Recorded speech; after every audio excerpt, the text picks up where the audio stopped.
El dólar blue volvió a tocar hoy niveles récord. Rozó los 850 pesos, terminó bajando y cerró en 843 pesos con una brecha con el dólar mayorista que ya supera el 140%. Con este tema recibimos a Federico Machado, economista del Observatorio de Políticas para la Economía Nacional. Federico, muy buenas tardes.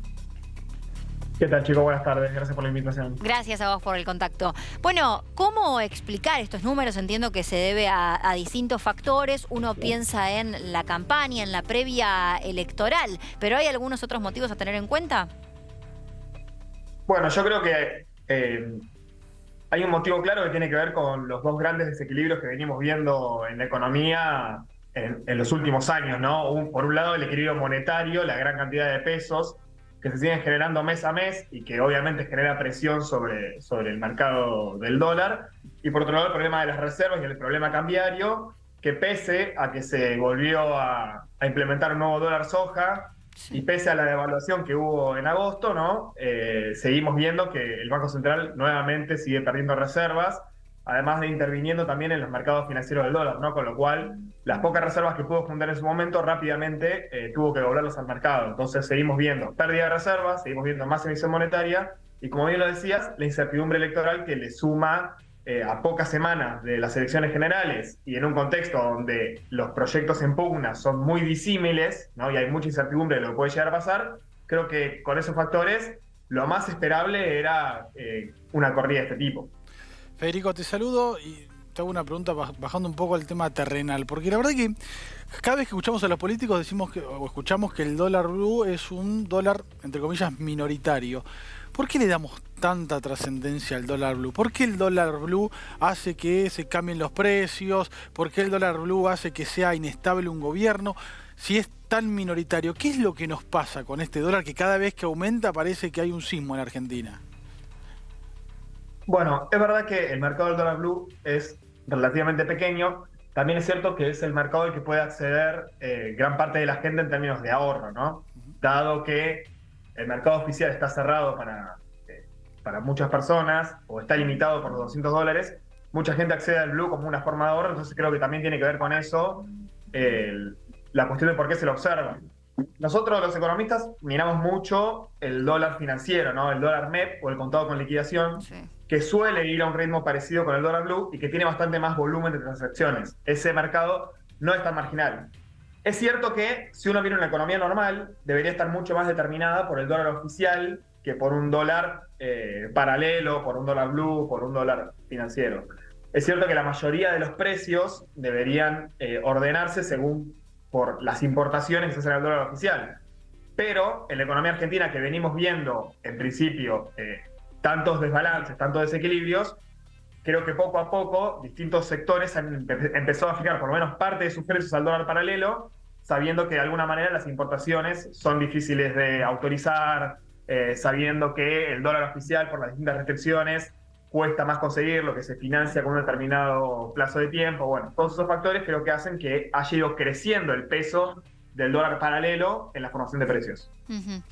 Federico, en los últimos días, en el debate presidencial, más bien se escucharon distintas propuestas económicas, ¿no? Uno de los ejes fundamentales fue el de economía. Los tres principales candidatos con posibilidades de ganar proponen modelos económicos diferentes, ¿no? Por un lado tenemos la dolarización de Javier Milei, el bimonetarismo de Patricia Bullrich.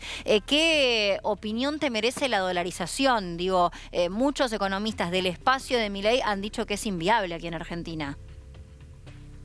Mira, desde nuestra opinión, yo trabajo en el Observatorio de Políticas para la Economía Nacional, sí, el proyecto de dolarización no es imposible que se lleve adelante. Es decir, creo que Javier Milei, bajo ciertas condiciones, podría llevarlo adelante. El problema es que no es un proyecto, desde nuestro punto de vista, conveniente para el desarrollo del país. Bien. En primer lugar, lo demuestra la evidencia empírica, que es que no hay ningún país de ingreso medio que haya implementado esa política, y los países que la han implementado no han crecido por encima del promedio mundial. La mayoría ni siquiera ha crecido por encima de Argentina. Nosotros analizamos el caso de Ecuador, el caso de Zimbabue, el caso también de Micronesia, de Palaos, todos esos países, Islas Marshall, todos esos países crecieron por debajo de la Argentina en los últimos 20 años. Y no es que a la Argentina le fue espectacular. La Argentina tuvo un montón de problemas, y sin embargo a esos países les fue aún peor, dolarizados, ¿sí? Otro tema que se supone la dolarización es una ventaja es el que impide el déficit fiscal, ¿no? Milei argumenta que esto haría que la casta, bueno, toda esa cuestión, evitando que haya déficit fiscal. Y sin embargo, la mayoría de estos países, los últimos 10 años, 15 años, han tenido déficits fiscales muy fuertes, muy importantes. El caso de Ecuador es un caso claro, ¿no? Que ha tenido que endeudarse y ha tenido problemas de deuda y default, porque pese a la dolarización, sigue teniendo déficit fiscal. Entonces nosotros no le vemos grandes ventajas para la Argentina. Creemos que un proyecto de una moneda propia fuerte es mucho más conveniente.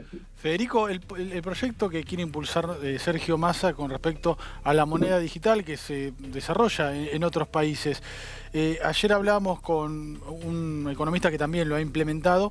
Y yo te quiero preguntar si vos lo ves factible. ¿Es posible tener una moneda digital dada la, por ejemplo, entre comillas, desconfianza que hay con el mundo tecnológico, más allá que sea algo innovador? Bueno, habría que terminar de conocer a fondo el proyecto que efectivamente refiere Massa, ¿no? Es poco lo que se nos ha dicho ahora en el debate presidencial, después en alguna entrevista que tuvo posteriormente a eso, ha dado algunas señales. Una experiencia muy importante a nivel internacional es la de India, ¿no? Que creó una moneda digital que es una criptomoneda, es decir, funciona en la blockchain, pero impresa por el Banco Central, es decir, controlada por el Banco Central de India. Sí. Yo creo que es una propuesta interesante para analizar. Me parece que no es la solución a la inflación de por sí me parece que la orientación está bien, que es tener una moneda propia fuerte. Me parece que es eso lo que tiene que orientarse la Argentina. De por sí tener una moneda virtual no es la solución, me parece que es una medida que podría ayudar. Tampoco creo que se pueda eliminar por completo la economía en negro. Si uno dice, bueno, a partir de mañana no existe más el peso físico y solamente existe el peso digital, y lo que va a pasar es que la economía informal va a seguir existiendo y se va a manejar con la moneda que tiene a mano, que va a ser el dólar, ¿no? Entonces eso sería una dolarización de facto, que no es lo que queremos. Pero bueno, hay que conocer bien el proyecto. Me parece que en principio la orientación de fortalecer la moneda nacional es correcta. Hay que conocer más detalles. Bien, falta todavía entonces un poco más para entender el proyecto. Federico, muchísimas gracias por la comunicación con IP. No, gracias a ustedes por la invitación. Nos vemos pronto.